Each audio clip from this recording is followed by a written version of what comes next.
Voilà, bien Louis me rappelle que demain c'est le 14 mai, et moi ça me rappelle que demain, bien, je dois aller passer mon test d'effort, voilà. Mais tout se passera bien, j'ai confiance. Voilà, je vous invite à aller ouvrir la parole de Dieu. Donc dimanche dernier, si je me souviens bien, est-ce que vous vous souvenez de quoi il était question dimanche dernier? Question intéressante. Louis a parlé de la repentance. Et quelques semaines avant, si je me souviens bien, il a aussi parlé de la séparation. Et donc, on est toujours dans l'optique de notre réflexion sur le réveil, qu'est-ce que c'est exactement, quelles sont ses conditions. Donc, j'avais prévu de parler succinctement aussi de la repentance et de la séparation. Et à mon avis, quand il arrive que deux prédicateurs, sans s'être consultés l'un l'autre, sans s'être mis d'accord, on arrive à quelques semaines d'intervalle de parler plus ou moins sur le même sujet, ce n'est pas un coup du hasard, mais certainement que Dieu a quelque chose de particulier à dire à son peuple. Donc je vous invite, nous sommes toujours dans le livre des Actes, chapitre 2, et donc même s'il vaut la peine de le lire en entier, nous allons nous contenter des versets 38 jusqu'au verset 41. Acte 2, 38 à 41. Pierre leur dit, repentez-vous, et que chacun de vous soit baptisé au nom de Jésus-Christ pour le pardon de vos péchés, et vous recevrez le don du Saint-Esprit. Car la promesse est pour vous, pour vos enfants, et pour tous ceux qui sont au loin, en aussi grand nombre que le Seigneur, notre Dieu, les appellera. Et par plusieurs autres paroles, il les conjurait et les exhortait, disant, sauvez-vous de cette génération perverse. Ceux qui acceptèrent sa parole furent baptisés. En ce jour-là, le nombre de disciples se compta d'environ 3000 âmes. Amen. Alors, c'est une prédication en 4 points, mais comme je suis bavard, j'ai donc développé la dernière fois les premiers et deuxième points, et aujourd'hui, donc, nous verrons le troisième et le quatrième. Donc, revenons où nous étions arrêtés, pardon. C'est ce qui se passe le jour de la Pentecôte. Bon, bien sûr, il y a les langues de feu, il y a les 120 disciples qui parlent en langue, et donc ces juifs ou prosélytes qui, en ce jour de Pentecôte, jour de fête, entendent chacun parler qui crétois, qui arabe, qui élamite, et qui disent comment est-ce que c'est possible que ces gens qui ne connaissent que leur langue maternelle, l'araméen, puissent nous louer Dieu, proclamer les merveilles de Dieu en araméen, en arabe, en crétois, en parthe, etc. Et c'est là que Pierre en profite pour monter sur l'estrade et donc annoncer avec puissance la parole de Dieu. Donc le premier point, c'est que nous constatons de manière péremptoire que Pierre, qui était un fanfaron, qui disait tout le temps, moi je fais ça, moi je fais ça, moi je fais ça, moi je ne te renierai jamais, et qui, comme un ballon de baudruche, a éclaté dès qu'on l'a piqué avec une épingle. Nous voyons ce Pierre maintenant qui est vraiment revêtu de force, qui a vaincu sa timidité et qui prêche avec courage, sans aucune crainte, devant une foule qui aurait pu le lapider. Le deuxième point que nous avons vu, c'est que Pierre n'a pas peur de fonder sa prédication sur la parole de Dieu. il prêche la parole et rien d'autre. Et nous allons donc développer maintenant au moins le troisième et quatrième point. C'est au verset 37 que nous lisons ceci. Après avoir entendu ce discours, donc la prédication de l'apôtre Pierre, ils eurent le cœur vivement touché. Et ils dirent à Pierre et aux autres apôtres, « Hommes frères, que ferons-nous » Ils eurent le cœur vivement touché. Alors, vivement touché par quoi? Vivement touché par qui? Vivement touché par Pierre? Vivement touché par le sermon qu'ils ont entendu? Moi, je dirais plutôt, même si le mot n'est pas écrit, vivement touché par le Saint-Esprit. Le Saint-Esprit a vivement touché ces hommes qui ont entendu le discours de Dieu, le discours du Saint-Esprit par l'intermédiaire de l'apôtre Pierre. Nous ne sommes que des intermédiaires. Nous ne sommes que des pions. Mais si sur un échiquier il n'y avait qu'un roi rouge et qu'un roi noir, je me demande comment l'un des camps pourrait gagner. Alors bénissons Dieu de ce que nous sommes des pions. Et ce pion que nous sommes, eh bien, le Saint-Esprit le fait avancer de 2 cases, une case en diagonale pour prendre l'arête de l'ennemi. Et là, c'est un bon point, les amis. Là, c'est un bon coup. Je ne connais que les rudiments en échec, mais nous voyons comment Dieu, c'est un Sakharov. Non, enfin, comment il s'appelle ce champion d'échec? C'est ça, voilà, je confonds tout. Donc, Dieu se sert de ces pions. Pierre est un pion. Paul est un pion. Jacques est un pion. Mais des pions qui vont gagner. Le rôle du Saint-Esprit dans l'Église, dans le camp de Christ, ce n'est pas de nous amuser par les tours de passe-passe. Il y a des gens qui pensent ça aujourd'hui. Le Saint-Esprit est là pour nous divertir, pour nous amuser. Qu'est-ce que le Saint-Esprit va inventer aujourd'hui pour nous épater? Ah, vous savez, il paraît que maintenant, à tel endroit, eh bien, les gens ne tombent plus. Ça, c'est du passé. Et maintenant, ils marchent sur les mains. Ah, il faut aller absolument voir ça. Est-ce que c'est ça que le Saint-Esprit veut faire? Nous divertir, nous amuser, faire sortir des lapins d'un chapeau. Est-ce que c'est ça que le Saint-Esprit veut? Non. Le Saint-Esprit a bien autre chose à faire que cela.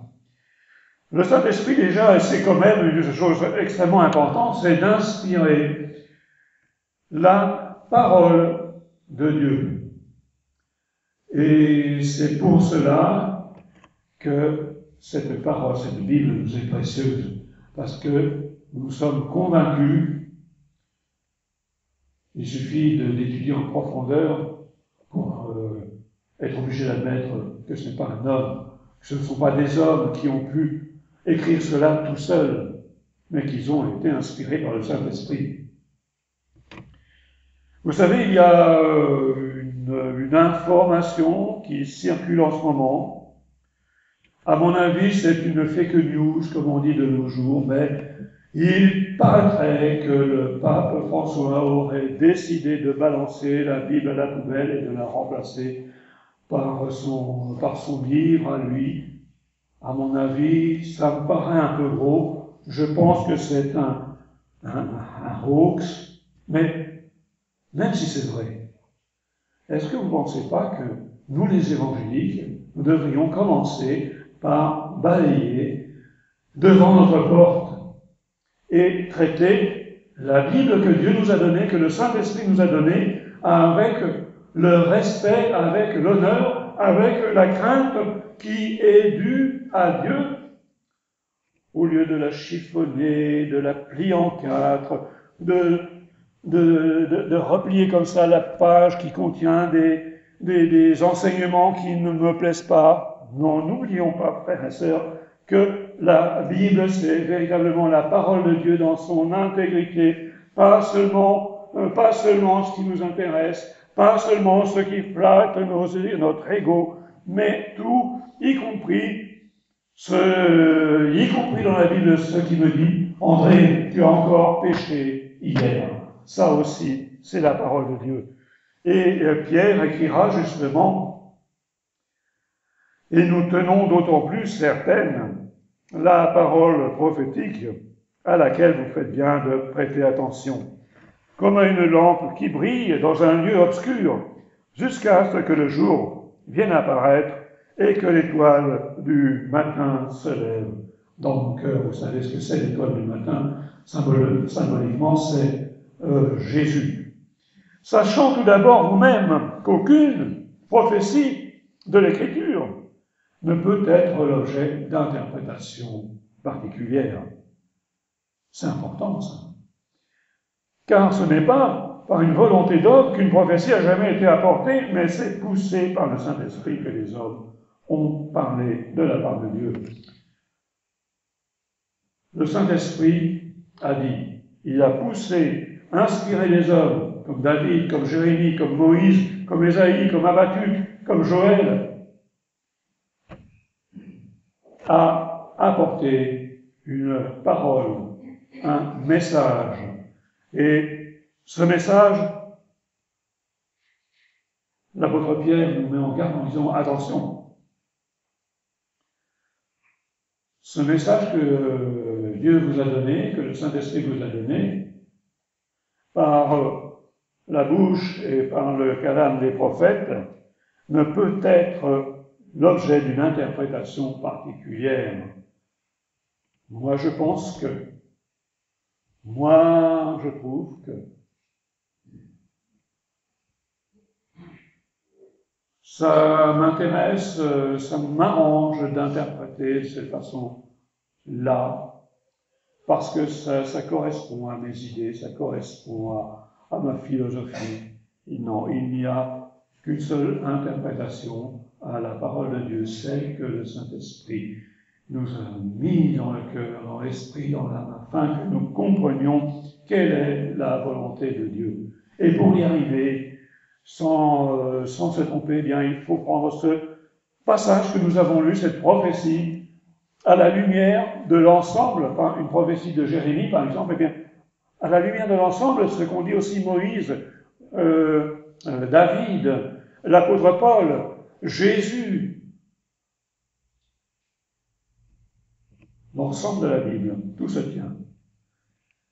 Et le Saint-Esprit, il nous ramènera toujours à la parole de Dieu. Et si en lisant, ça m'est souvent arrivé, ça m'arrive encore, si en lisant la parole de Dieu, il y a quelque chose que je ne comprends pas, que je comprends de travers, eh bien le Saint-Esprit va me guider en disant non, ce n'est pas ça, ce n'est pas cela que Dieu veut dire. Tu as mal compris. Voilà le message qu'il faut que tu comprennes. Combien nous avons besoin de la parole de Dieu, surtout si nous sommes appelés à témoigner d'une manière verbale ou écrite, besoin du Saint-Esprit. Et j'ai déjà entendu des gens dire, dans notre église, c'est formidable.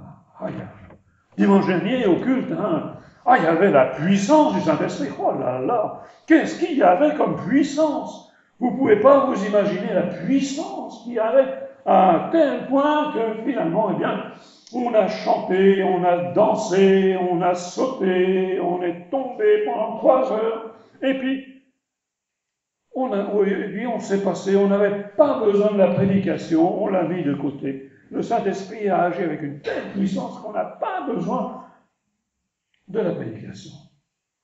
C'est grave. Je reconnais que je ne suis pas le Saint-Esprit. Je reconnais Louis reconnaît aussi simplement que lui non plus n'est pas le Saint-Esprit. Un prédicateur, ce n'est pas le Saint-Esprit. La preuve. Voulez-vous une preuve que je ne suis pas le Saint-Esprit? C'est que il m'arrive de dire des bêtises. Je fais en sorte d'en dire le moins possible, mais je me souviens une fois, je parlais de Noé et j'ai parlé de Noé qui rentre dans l'arche avec ses filles et ses gendres. Et c'est une fois que je suis descendu de l'estrade que je me suis rendu compte que j'avais confondu avec Lot. Noé n'avait pas de filles, il avait des fils. Voilà, bien sûr que nous sommes des hommes et que nous pouvons nous tromper. Mais quand un prédicateur est rempli du Saint-Esprit, quand un frère l'attend à la sortie du culte en disant « Frère, je crois que vous vous êtes trompé, là, eh bien, si le frère qui l'interpelle est de bonne foi, lui dit « Ah, c'est vrai, vous avez raison, ça m'est arrivé une fois. Quelqu'un m'a dit ça, André, tu n'aurais pas dû dire ça. » Sur le coup, je l'ai pris un petit peu mal, mais après je me suis finalement dit, ce frère avait raison, je n'aurais pas dû dire ça. Voilà. Pourquoi donc, eh bien, si imparfait, si faillible que puisse être un prédicateur, eh bien, Dieu a besoin d'hommes et de femmes qui soient des témoins. Dieu a besoin de serviteurs qui prêchent et qui annoncent la parole de Dieu. Et qu'est-ce que dit Jésus sur le Saint-Esprit? Eh bien, il dit beaucoup de choses. Alors, je ne vais pas tout vous lire. Vous savez que Jésus appelle souvent le Saint-Esprit le Paraklétos, qu'on traduit généralement par consolateur. Quand Jean chapitre 16, verset 13, quand le consolateur sera venu, l'Esprit de vérité, il vous conduira dans toute la vérité. Car il ne parlera pas de lui-même, mais il dira tout ce qu'il aura entendu et il vous annoncera les choses à venir. Le consolateur, l'Esprit de vérité, vous conduira dans toute la vérité. Si un esprit vous conduit dans le mensonge, dans l'erreur, ça ne peut pas être le Saint-Esprit. Si un esprit vous dit, vous n'avez pas besoin qu'on vous annonce la parole de Dieu, vous n'avez pas besoin qu'on vous enseigne, ça ne peut pas être le Saint-Esprit. Si un esprit vous dit, la Bible dit ceci, mais moi je pense que, eh bien là non plus, ça ne peut pas être le Saint-Esprit. Que fait le Saint-Esprit? Donc on a vu, premièrement, il inspire la parole de Dieu. Il revêt de sa puissance ceux qu'il a chargés d'être les gardiens et les dispensateurs, les annonciateurs de la parole de Dieu. Ça ne veut pas dire que ceux qui n'ont pas le ministère de prédicateur ne sont pas revêtus du Saint-Esprit.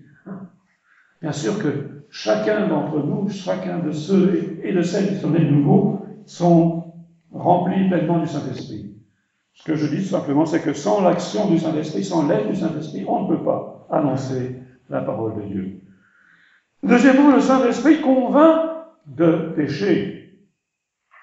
Toujours Jean, chapitre 16. Cependant, je vous dis, il vous est avantageux que je m'en aille, car si je ne m'en vais pas, le Paraklétos, le Consolateur, ne viendra pas vers vous. Mais si je m'en vais, je vous l'enverrai. C'est ce qui s'est passé le jour de la Pentecôte. Et quand il sera venu, alors là, ça aurait été le moment de dire, quand il sera venu, vous parlerez de nouvelles langues, vous chercherez des démons, vous saisirez des serpents, vous ferez des miracles et des prodiges. Mais là, ce n'est pas cela la priorité de Jésus. Quand il sera venu, il convaincra le monde en ce qui concerne le péché, la justice et le jugement. En ce qui concerne le péché, parce qu'il ne croit pas en moi, la justice, parce que je m'en vais au Père et que vous ne me verrez plus. Le jugement, parce que le prince de ce monde aura été jugé. Bien sûr que le Saint-Esprit peut faire des miracles. Bien sûr que par le Saint-Esprit, on peut opérer des guérisons. Mais ce n'est pas la priorité du Saint-Esprit.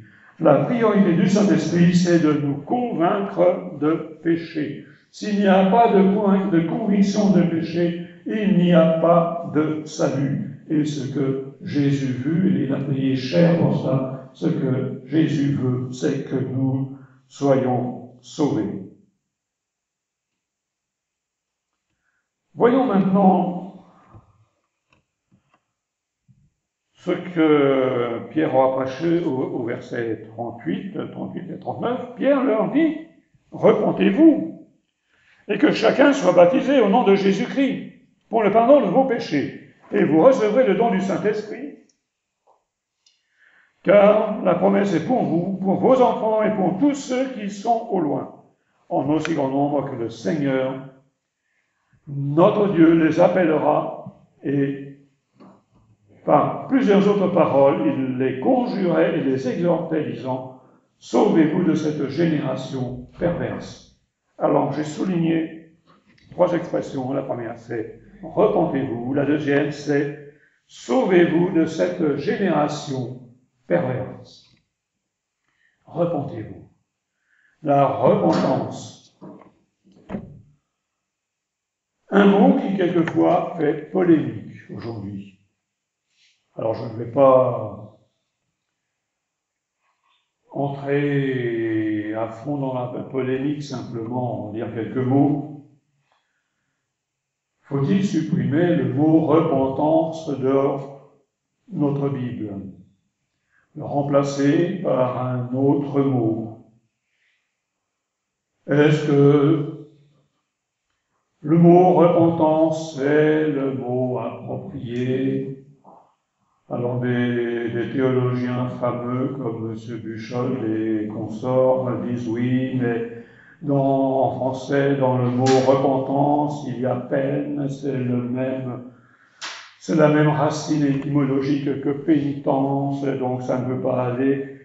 Ils disent aussi oui, mais métanoïa, ça ne veut pas dire repentance, ça veut dire un changement, donc il ne faut plus écrire dans nos Bibles, dans nos traductions modernes, repentance, mais changement.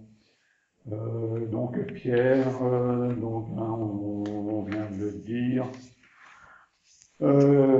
Pierre leur dit changez et que chacun de vous soit baptisé au nom de Jésus-Christ.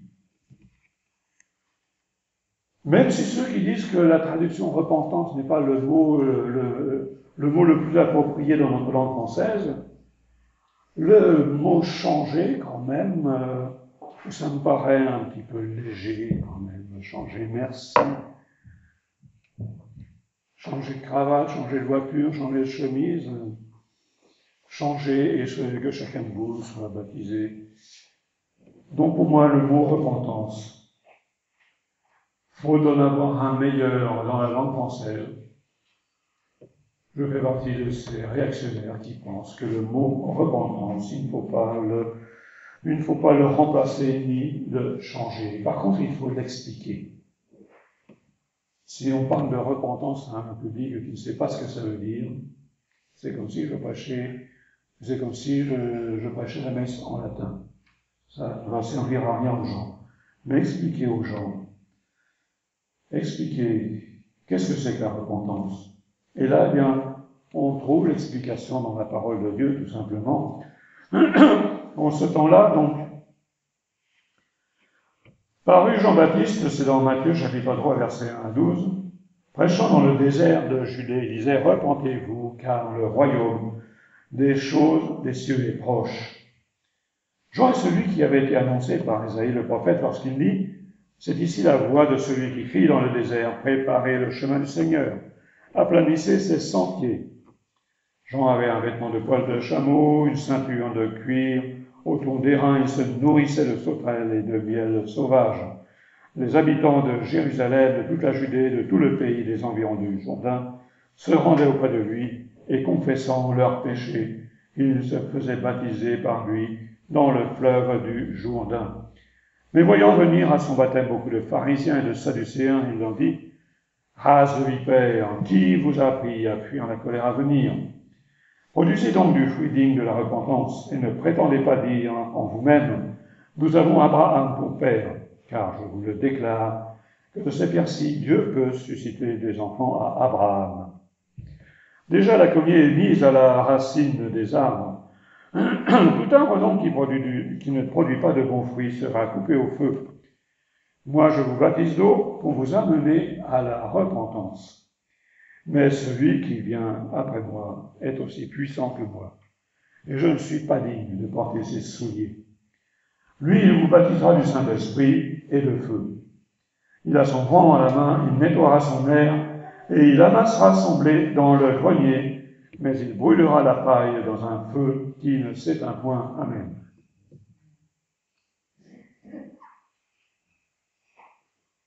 Voilà Jean-Baptiste. Jean-Baptiste qui prêche la repentance. Jean-Baptiste qui baptise en vue de la repentance. Alors, je vais essayer de vous montrer une image.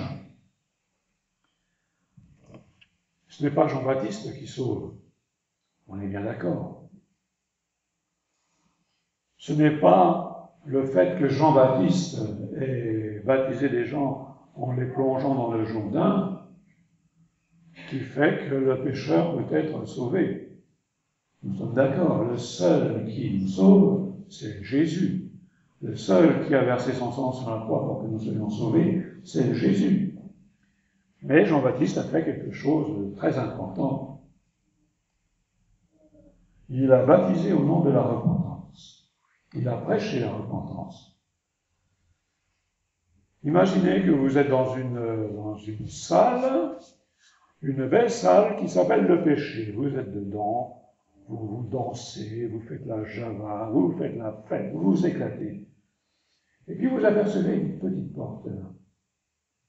Et discrètement, vous ouvrez cette petite porte, vous franchissez la petite porte, et vous la refermez bien derrière vous.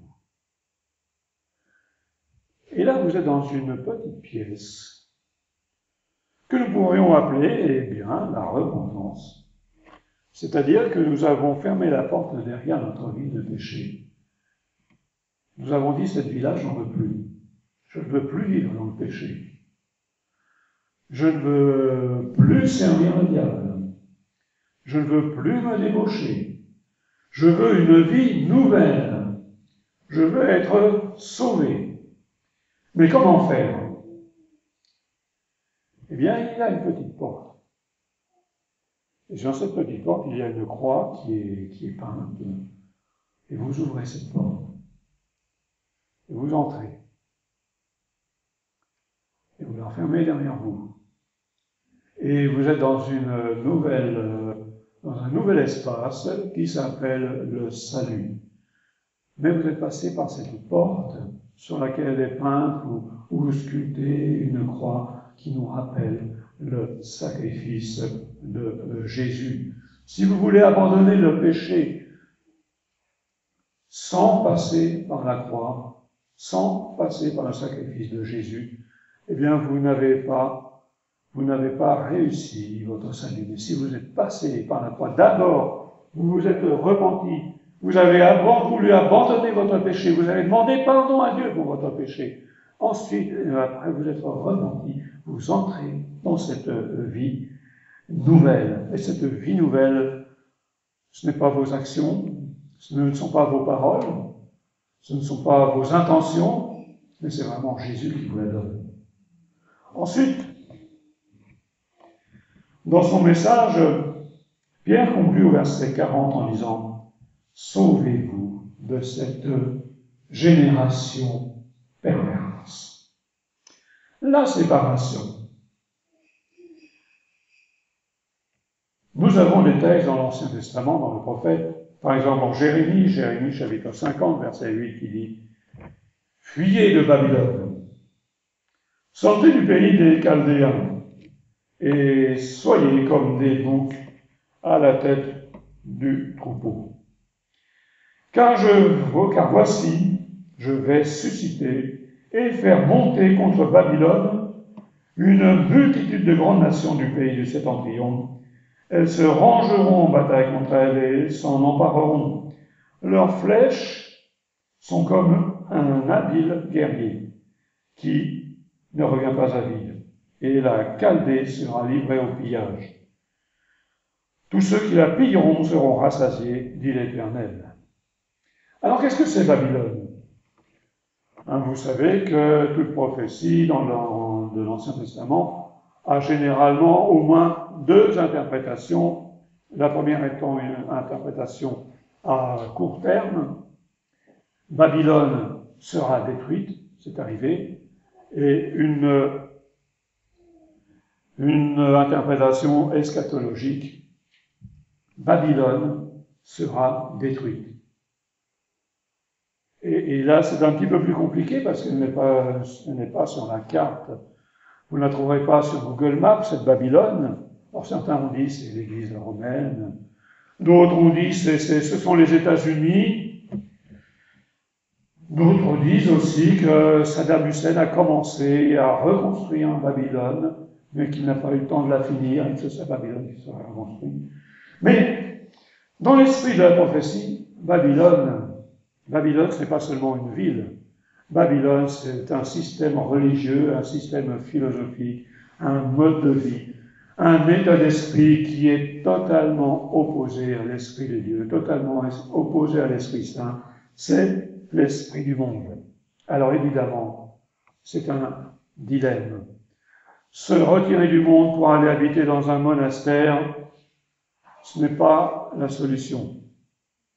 Aux États-Unis, il y a des gens qui ont eu l'idée, et finalement ça n'a pas marché, je ne pense pas, de construire une ville qui aurait été habitée uniquement par des chrétiens triés sur le volet. C'est-à-dire des gens qui ne fument pas, des gens qui ne boivent pas de bière, qui ne boivent pas de vin, etc.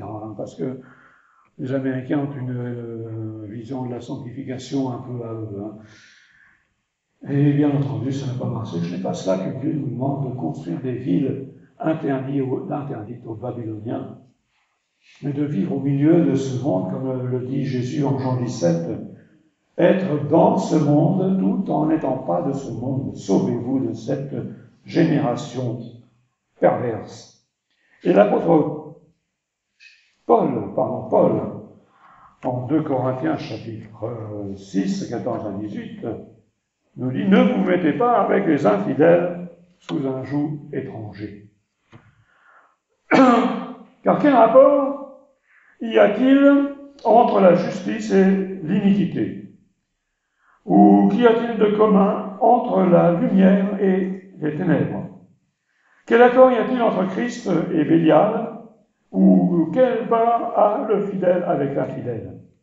Quel rapport y a-t-il entre le temple de Dieu et des idoles? Car nous sommes le temple du Dieu vivant, comme Dieu l'a dit. J'habiterai et je marcherai au milieu d'eux. Je serai leur Dieu et ils seront mon peuple. C'est pourquoi sortez du milieu d'eux et séparez-vous, dit le Seigneur. Ne touchez pas à ce qui est impur, et je vous accueillerai.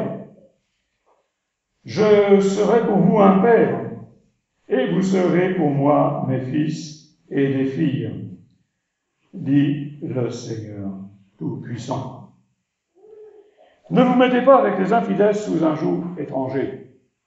Alors il n'y a pas que le mariage pour cela. Il n'y a pas tellement longtemps, j'ai eu l'occasion de visiter une station de radio qui se trouve à Tournai. Et dans cette émission a régulièrement une émission consacrée aux gens qui écrivent. Et il m'est venu à l'idée de leur envoyer un petit mot en disant j'ai terminé mon roman, ce serait gentil de faire une petite annonce. Mais avant de leur envoyer ce message, je suis allé sur le site de cette station de radio, et j'ai vu qu'ils apportaient une grande importance à la spiritualité, mais quand je dis spiritualité, c'est surtout la voyance. Donc je me suis dit non, c'est pas une bonne idée. Et ce projet-là, je l'ai laissé tomber.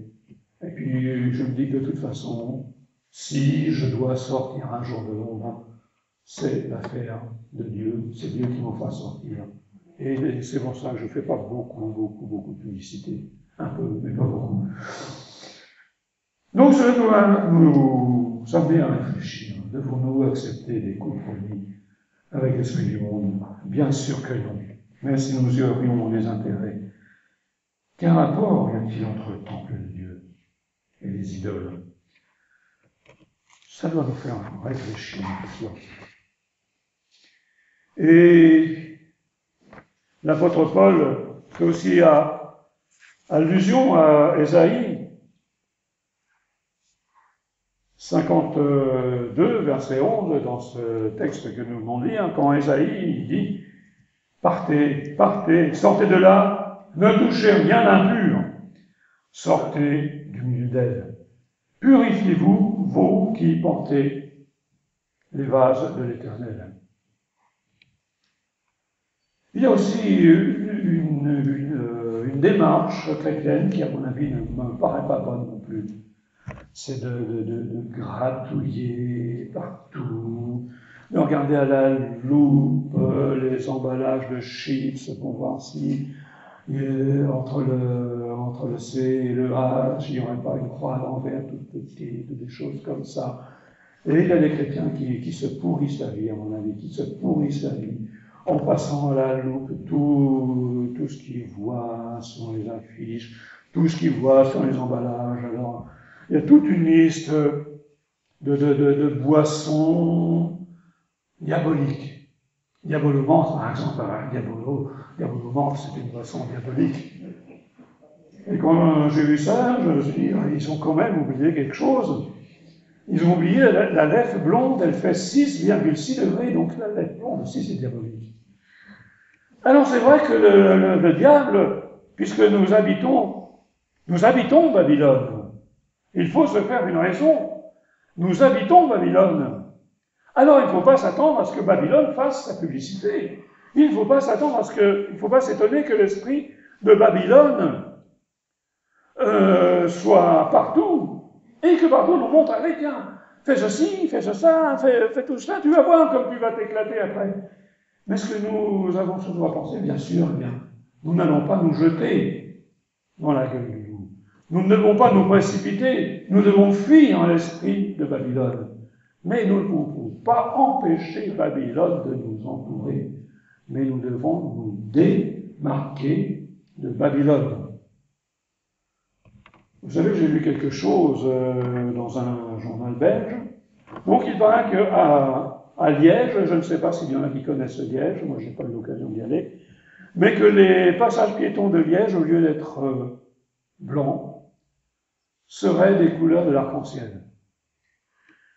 Alors tout le monde crie, évidemment, parce que c'est l'arc-en-ciel, c'est le symbole des LGTB, comme on dit de nos jours, pour ne pas passer des sensibilités en employant un mot développé. Mais moi je dis Alléluia, Alléluia pour les passages piétons aux couleurs de l'arc-en-ciel. Parce que pour moi, l'arc-en-ciel, ça symbolise tout à fait autre chose. L'arc-en-ciel, ça symbolise l'alliance que Dieu a fait avec les hommes. Et c'est aussi un symbole de l'amour de Dieu, l'arc-en-ciel. Alors les gens peuvent dire ce qu'ils veulent en voyant ces passages à piétons. Moi, si un jour j'en vois un, je dirais Alléluia, merci Seigneur, pour l'alliance que tu as faite avec Noé. Amen. Chacun sa façon de voir les choses. Je veux dire que l'esprit de Babylone est là, mais il ne doit pas nous imprégner. Et Paul dit ainsi, il dit aussi, ne vous conformez pas au siècle présent. Mais soyez transformés par le renouvellement de l'intelligence afin que vous discerniez quelle est la volonté de Dieu, ce qui est bon, agréable et parfait. Ne vous conformez pas au siècle présent. Et c'est là que le bas blesse. C'est là qu'est le problème des chrétiens qui vivent, qui habitent à Babylone. Parce que tant que le Seigneur n'est pas revenu, nous n'avons pas la possibilité d'aller habiter ailleurs. Alors nous habitons à Babylone, que nous voulions ou non. Mais là où il y a un problème, c'est si l'Église chrétienne s'assimile à Babylone. Si l'on fait les mêmes choses qu'eux, si l'on a les mêmes valeurs qu'eux, si l'on emploie les mêmes moyens qu'eux. Mais soyez transformés par le renouvellement de l'intelligence. Alors je vais vous donner un exemple qui va peut-être vous choquer. D'autant plus que mon épouse n'est pas là et que je parle un peu derrière son dos.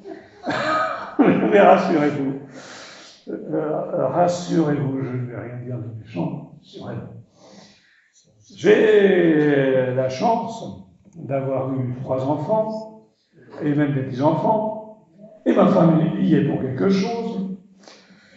Mais supposons que Dieu m'ait donné une épouse qui ne puisse pas avoir d'enfant. Ce sont des choses qui peuvent arriver. Alors je lui ai dit, imaginez que ça arrive et que je lui ai dit, ben, t'inquiète pas, ma chérie, on va arranger ça, on va trouver un moyen, je vais me débrouiller avec une copine. Vous allez dire, mais enfin André, c'est pas possible ça, c'est immoral, c'est pas moral ce que tu fais là. Mais Abraham, qu'est-ce qu'il a fait? Il s'est débrouillé avec une copine. Jacob, non seulement il avait 2 femmes, mais en plus 2 copines. Et il s'est débrouillé comme ça. Alors vous allez me dire, si Abraham l'a fait, on peut le faire. Si Isaac l'a fait, on peut le faire. Mais qu'est-ce qui s'est passé dans le caboche, en fait, d'Abraham et de Jacob? Donc, les uns comme l'autre, ils avaient des problèmes avec leur femme, ils ne pouvaient pas avoir d'enfants. Alors, peut-être qu'ils en parlaient en copain, en disant, moi, je suis quand même embêté, parce que Dieu m'a promis que j'aurais une postérité, tout ça, puis ma femme ne peut pas avoir d'enfants. Et qu'est-ce qu'ils ont dit, les copains d'Abraham? Ils ont dit, écoute, fais comme tout le monde. Fais comme tout le monde. Quand c'est comme ça, qu'est-ce qu'ils font les autres? Eh bien, ils prennent une servante, une copine, et puis ils se débrouillent. Et c'est ce qu'a fait Abraham. Est-ce que ça veut dire que Dieu était d'accord avec ça? Et Dieu lui dit, mais ce n'était pas écrit noir sur blanc, mais Dieu lui dit, mais enfin Abraham, si tu m'avais écouté, si tu avais patienté, si tu m'avais fait confiance, quand je te dis que tu allais avoir un fils avec Sarah, ce ne sont pas des paroles en l'air. Je n'ai pas promis que ça allait arriver maintenant, immédiatement, tout de suite, mais je te l'ai promis. Mais toi, il a fallu que tu ailles faire des bêtises.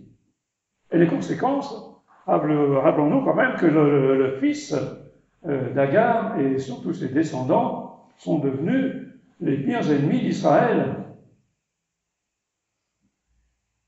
Mais, bon, c'est vrai qu'Abraham avait peut-être l'excuse de ne pas avoir connu l'apôtre Paul, de ne pas avoir lu l'Épître aux Romains et aux Corinthiens, de ne pas avoir lu non plus la Torah, mais il avait, faute d'avoir la Torah, il avait cette relation directe avec Dieu. Dieu qui lui parlait comme ça.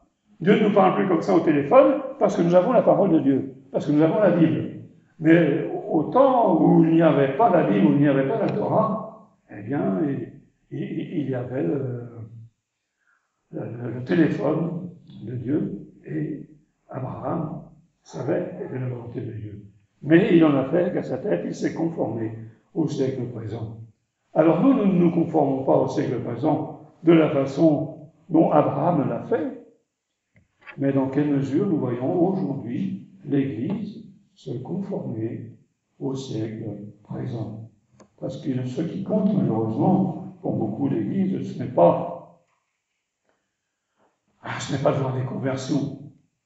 Je n'ai pas de voir des gens pleurer sur leur péché. Moi, vous savez, quand je me suis converti, j'ai pleuré. J'étais dans la salle et je pleurais sur mon péché. Et beaucoup de frères et de sœurs m'ont dit, moi c'est pareil. Quand je me suis converti à Dieu, j'ai pleuré sur mon péché. Mais est-ce qu'aujourd'hui, les gens qui se convertissent à Dieu arrivent en pleurant sur leur péché? Est-ce que c'est... Moi je pense que pour quelqu'un qui prêche l'évangile, pour un pasteur, pour un évangéliste, voir quelqu'un qui tombe à genoux, qui pleure sur ses péchés, qui demande pardon à Dieu, eh bien c'est vraiment une joie en disant encore une âme gagnée au ciel. Mais maintenant, eh bien, est-ce que c'est cela que l'on veut dans les églises? Ou est-ce qu'on veut des gens qui s'inscrivent sur un registre? Est-ce qu'on veut dire à l'Assemblée Générale, voilà, cette année, on a fait 490 baptêmes. Est-ce que le but, c'est de dire, bon, ben, ça en fait 500 en plus qui donneront leur offrande, quoi. Du coup, ça fera un peu plus de sous, et puis on pourra acheter le saumon et tout ça. Sommes-nous, l'Église en général, la chrétienté en général, est-elle séparée de Babylone? Bien sûr qu'elle habite Babylone, mais est-ce que les Babyloniens qui nous voient, est-ce qu'ils se disent, mais qu'est-ce qu'ils ont ceux-là? Pourquoi ils ne sont pas comme nous? Pourquoi ils ne sont pas pareils? Quand on leur raconte des histoires, nos bonnes blagues, ça ne les fait pas rire, mais ils sont toujours joyeux. Comment ça se fait? Voilà ce que les Babyloniens devraient penser de nous. Pourquoi est-ce qu'ils sont différents? Pourquoi vous n'êtes pas comme nous? Pourquoi vous ne pensez pas comme nous?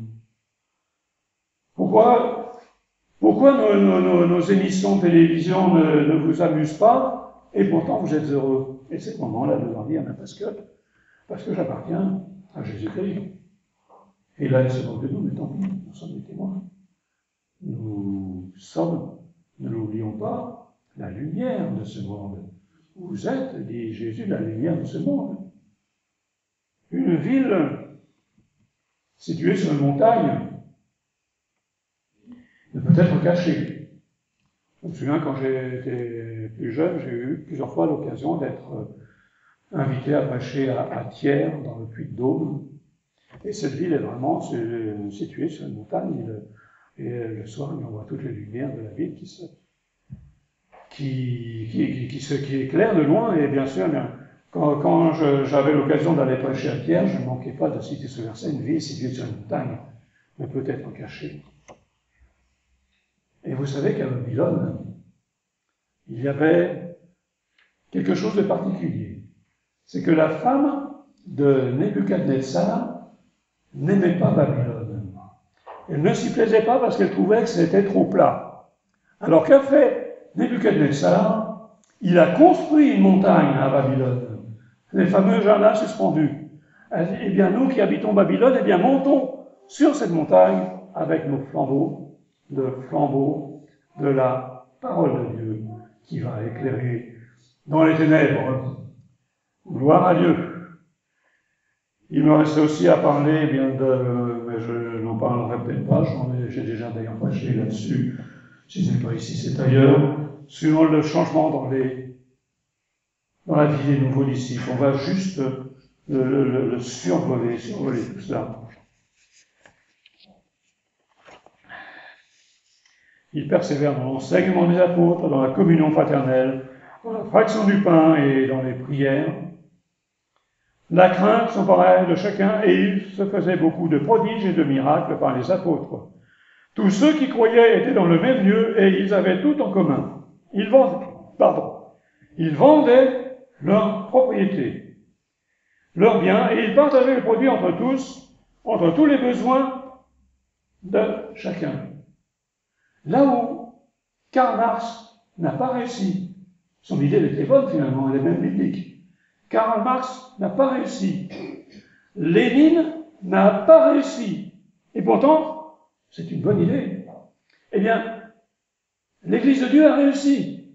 Malheureusement, elle n'a pas continué. C'est ça qui est dommage. Donc dans ce réveil, eh bien, on a réussi, là où Karl Marx, ou Engels, ou Nietzsche, ou Staline, ou Lénine, ou Brejnev se sont plantés le nez, Khrouchtchev qui a ruiné son pays, eh bien, l'Église de Dieu a réussi, disons, à changer tout ça, à changer les mentalités, et surtout, eh bien, à marcher selon le plan de Dieu. Malheureusement, c'était au temps des apôtres, mais le plan de Dieu, ce n'était pas que ça marche pendant 10 ans, 20 ans, 100 ans, 150 ans, mais le plan de Dieu, c'est quand même que jusqu'à son retour, eh bien, l'Église continue à marcher selon les enseignements des apôtres. Ils étaient chaque jour ensemble, assidus au temple. Alors, tiens, quand il y en a qui me disent, vous irez en enfer parce que vous faites votre culte le dimanche, c'est le samedi qu'il faut faire le culte. Sinon, vous n'êtes pas sauvés. Eh bien, si je crois ce texte, c'est ni le samedi, ni le dimanche, c'est le lundi, le mardi, le mercredi, toute la semaine. Et si nous ne sommes pas toute la semaine assis sur les chaises vertes de notre Église, eh bien, toute la semaine, nous sommes assis auprès de Dieu, louant Dieu, trouvons grâce auprès de tout le peuple. Ils rompaient le pain donc dans les maisons, ça je le dis, prenaient leur nourriture avec joie et simplicité de cœur, et le Seigneur ajoutait chaque jour à l'âme de ceux qui étaient sauvés. Voilà donc l'exemple que nous devons tirer de la Pentecôte, de cet événement. C'est celui d'un réveil authentique.